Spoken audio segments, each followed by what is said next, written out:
What would you name the love child of a wonderment for nature and the curiosities of science? Avatar, the 2009 mega billion CGI global phenomenon, is a magnum opus of James Cameron that wouldn't be birthed for another 20 years.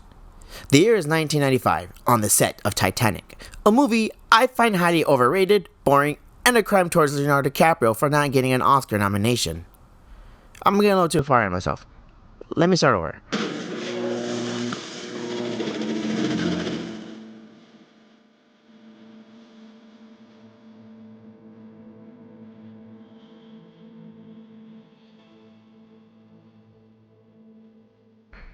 The year is 1995, on the set of Titanic, where James Cameron shows scenes of dialogue for John Landau, to which he would describe as an emotional novella in a world that couldn't be created with the current date's technology. So, Avatar was shelved. It wouldn't be until an ugly motherfucker named Brother Termite motion captured down a graveyard for Avatar to finally gain a potential for a jumpstart. For a year, Cameron studied the technology to see if the world of Pandora can be explored. He brought in artists known for fantasy and sci-fi pieces, sculpting the Na'vi people to life. Cameron's goal was to make the world of Pandora a colorful, vestigial entity, one with lore and depths that can rival Star Wars. We will send them a message that this is our land.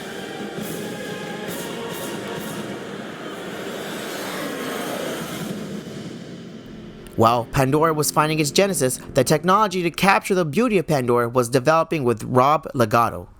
Using a virtual camera in a post-production method, a test reel was shot. It held the candle up, but it was Beowulf where the spark of using a blind cap paradigm referenced cameras filming the actors with no rendering elements at all. This technology was fitted for a director to use as a camera. The scenes were shot in a wide open space with hundreds of cameras at various angles to capture the motion capture suits of the actors. From the art direction to the camera work, everything from the bioluminescent plant life to the monumental environmental scenery is what made Avatar a masterpiece of the early 2000s, garnering 3 Oscar wins, sinking the Titanic from the highest grossing film, and pushing the innovation of the film industry to brand new lengths. Or improving brackets, since Avatar's biggest contribution was the marketing of 3D movies. Two lovers forbidden from one another, a war divides their people, and a mountain divides their... Have you ever been on Avatar Flight of Passage? That ride is a testimony on how technology can innovate an experience. That experience is what made Avatar the movie a success with audiences.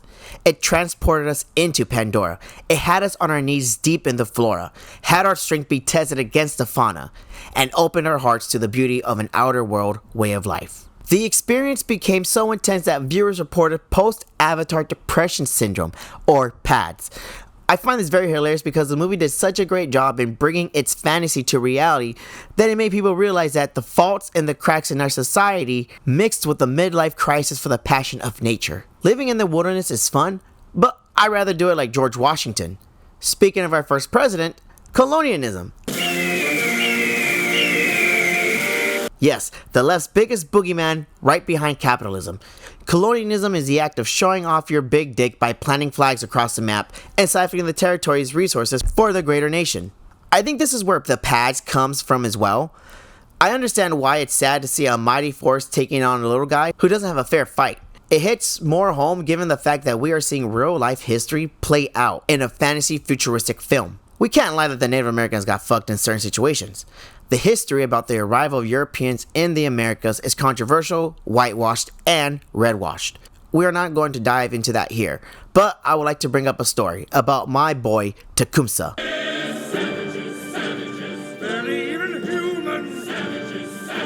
So people, please do me one favor at all and read this book called Gallop Toward the Sun by Peter Stark.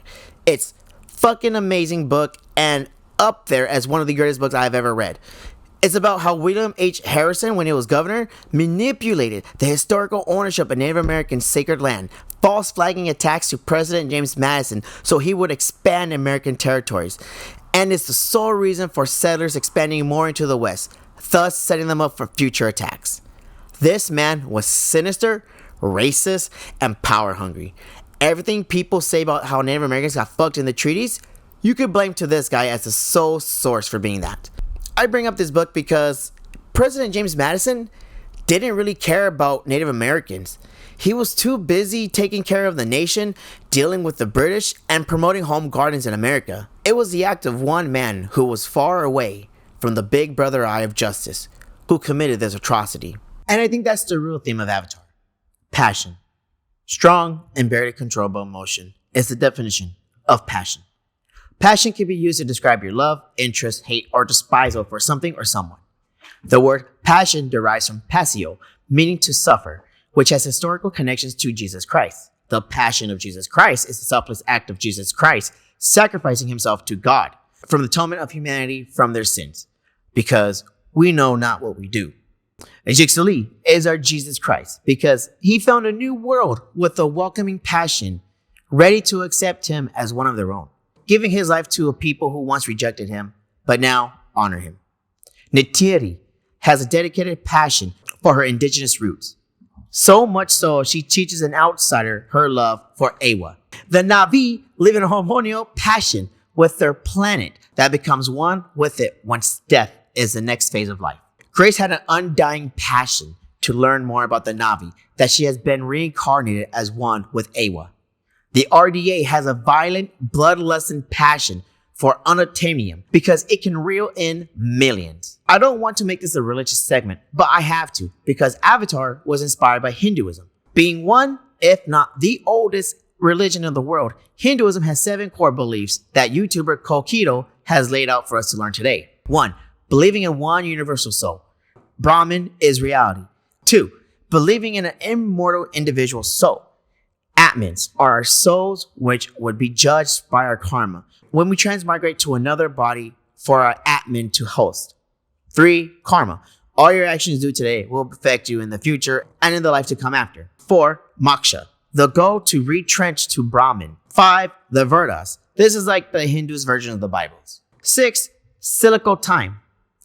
I'm a little confused on this one, but we are in the Kali Yuga, which is Hinduism's equivalent of Revelation, I believe. 7. Dharma. Essentially living life according to your niche, your place in life, your ability, your caste. Hinduism is an avatar too, with the scene like Ejixali being expelled from his home being reminiscent of Lord Rama giving up his throne. Ejixali played his role in Avatar 1 as being the voice that unifies the people of Pandora against their oppressors. His niche was prophesied with that jellyfish ghost glowing thing, giving us the audience a physical representation of Ejixali's Dharma. His death and resurrection is straight up a Jesus Christ revival art. Kiri saving her family from drowning looks like Vishnu. Straight up, look at the visuals. Who is said to also be the reserver of the universe. Religion is deeply embedded into the Avatar series. Let's also not forget the Native American inspiration that is the entire planet of Pandora. Various Native American tribes were entwined with nature and believe in it being a living entity that we should respect and honor by living codependently with nature. It's a shame that Native Americans' agricultural methods were banned because it didn't fit Jefferson's American agricultural structural plan. Slashing and burning was banned by the Spanish because it was seen as destructive, which could be true if the fires weren't handled well.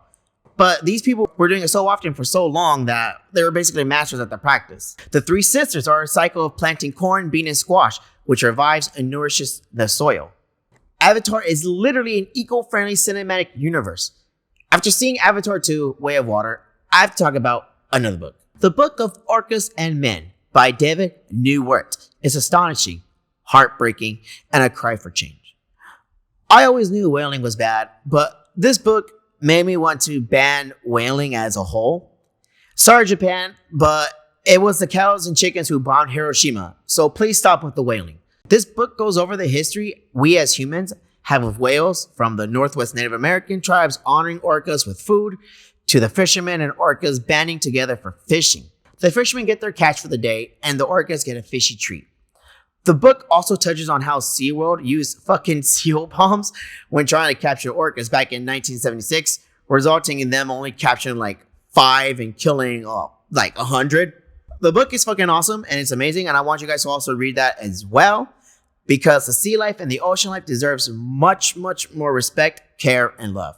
The whalers hunt down the token for Amarita, which gives humans immortality by slowing down the aging process. This is no different than whalers hunting down whales for their fat in order to make good fuel for oil lamps. It's a very cookie-cutter comparison here, folks. The ocean of Pandora looks spectacular with the reefs, corals, and anemones. It kind of reminds me of what our reefs used to look like. In the book, The Ocean of Life by Callum Roberts dives into the reason why we must care for our ocean and their ecosystem the most, because life originated from the ocean. Life is supported by the ocean, and life will thrive in the ocean. Roberts' book is outdated by a decade, I believe, and they use some science and facts that can be a little bit questionable due to biased political reasons. But one of the things that stayed with me was that the boat cleaners and anti-fouling paint are very fucking toxic to the marine life and the ocean itself. And these things were once used in pesticides, and they were very much banned from those pesticides. The fact that we are using them in boat cleaning and stuff for like our ocean that go from literally continents across the ocean, spreading all this toxicity into the marine life, the coral reefs, the ocean, and all that other stuff. It's very, very disheartening and very, very eye-opening. I'm a very libertarian guy. I like to say I'm socialist at heart and libertarian at brain. And I'm not one to ban things, but boat cleaners, pesticides are very toxic to us.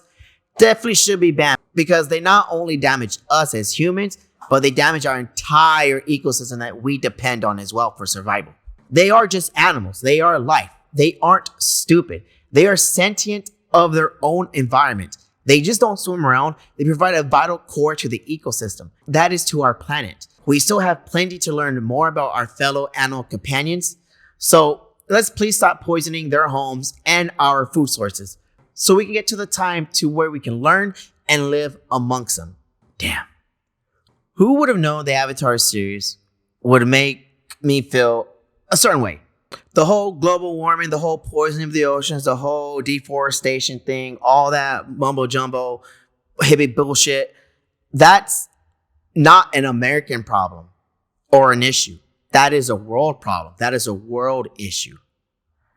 I'm surprised these movies made me feel a certain way about the environment because the Avatar movies are very fucking badly written. Sun began to shine. That's it. Get off my property! Randy, I cannot quit you. Get off my land, you piece of shit! James Cameron isn't a great writer, and it shows. I think maybe that's one of the reasons why I don't like Titanic to begin with. He is a director lost in the past, supported by technology of the new. What do I mean? The love story in Titanic was shallow. Terminators was spectacular and ahead of its time for the era that they were produced in. Cameron wrote an endless wave of bad Terminator movies just to help fund this magnus opus, which is essentially reskinned Blue Men dancing with Smurf wolves. Cameron doesn't have the experience of a writer that has branched out from their everyday norm. It is very visible in the last decade of his filmmaking that, as Adam Sandler has put it lightly, I didn't progress. To learn that the Avatar movies is supposed to be like a 12-movie epic, right? He's been fucking coming over this since the Titanic days and is fantasizing. But it just seems like to me that Cameron got lost in the ideas and didn't get lost within the page or pen itself. The first movie story was already done by this time over 100 times. The dialogue wasn't anything new and rehashed garble. The plot was predictable, the characters didn't have any depth to them at all, besides maybe Sigourney Weaver and Nituri. It's like Cameron took the concept of Dharma and made everyone one-noted NPCs to fit in their niches. None of the characters' actions felt natural. It felt like it was just there to push the story along. Like Jigsaw Lee betraying Teddy because General Awesome Voice said he would give him his legs back. It was such a 5-minute scene that it should have been supported by counter scenes of the general supporting Jigsaw Lee like he did with Spider in Avatar 2. Like actually developing that bond so he can actually have a reason why for him to betray the fucking blue people. The love story felt like Titanic. Shallow. Unobtainium. This shit pisses me off because this movie garnered $1 billion. It was given millions of dollars to be made. And the one thing the main bad guys want is something called unobtain. Unobtainium. Unobtainium. Unobtainium. But, hey, bud, look it. It's called unobtainium. Who? What kind of fucking retard gets paid millions of dollars to come up with an already invented word and adding 3 letters to it? How can you spend almost 4 years creating a brand new language on the likes of Token? How can you develop an entire ecosystem with a Wikipedia for your own world? How can you design a movie for almost a decade and you give me something named unobtainium? How do you think people would feel after fellowshipping with dildo swagons only to be met with the giant devilish monster that is named Fire Tower? How do you think fans would have felt if Thanos hyped all over Marvel only for him to be met with Bob of Hydra? Unobtainium has to be one of the worst uses of free will and spit in the face of creativity I have ever seen. I don't even want to touch onto the bad guy's name. They sound better as the RDA because their real name is the Resource Development Administration. Why do your main villains sound like number crunching Steves who hang around the water cooler at lunch? How the fuck does General Awesome Voice survive as long as he did while drowning after being choked out by Jigsaw? He has to have the most potato crippling paralysis from how much Navi air he lost. Spider saving him was predictable as fuck, but I didn't expect him to be almost killed by Neytiri. But when it happened, I knew she wasn't gonna kill him. I'm pretty sure a ghost jellyfish molested him at some point off screen somewhere. Avatar 2 doesn't do anything for the series beneficial at all. The writing is detrimental to the series as a whole. The movie seems like shit happened just to happen because we had to explore the world in a rehashed way. The story of part 2 is exactly the same as part 1, except now Jigsaw has a family to discriminate against. These kids are fucking annoying and did nothing but do the movie kid shit.